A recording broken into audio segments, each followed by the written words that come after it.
E aí galera, aqui é Rodilete para mais uma videoaula. Hoje eu vou ensinar vocês como vocês podem criar sua própria marca d'água e utilizá-la na sua foto. Bom, primeiro vocês vão usar aqui, né, Photoshop, Photoscape, tá, esse aqui.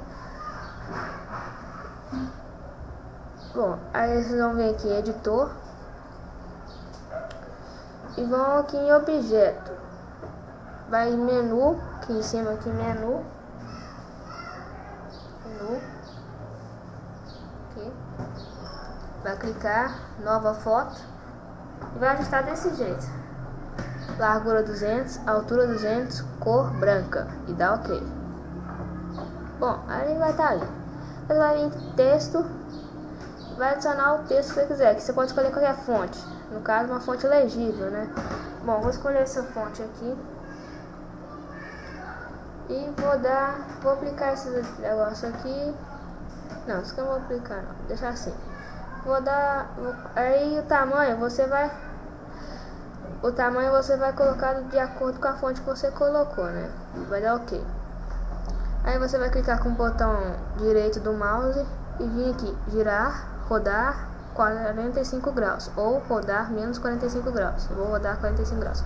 Bom, aí você vai vir salvar como, vai em meu computador, disco local, arquivos de programa, Photoscape, textura, paper e colocar aqui marca d'água.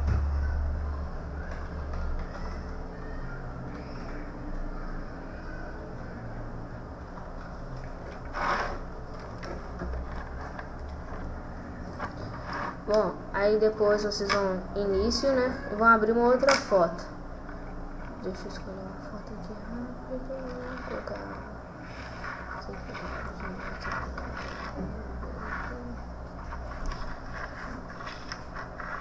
Vou escolher. Deixa eu ver uma foto aqui. Vou colocar essa foto aqui.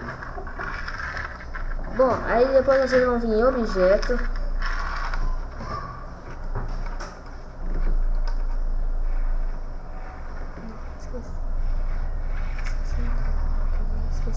Aí vocês vão continuar em início. Vai vir em filtro aqui, vai clicar bem na setinha e vai vir aqui, ó.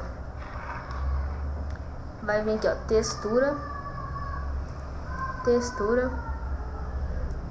e vai procurar aqui marca d'água. No meu caso, eu vou colocar essa aqui. Aqui tá preto, mas vocês podem ver que é a marca d'água. Deixa eu escolher uma foto aqui mais clara. Aí, aqui, filtro, textura, marca d'água. Aí, vocês podem ver que é a marca d'água. E é só isso. Até a próxima videoaula.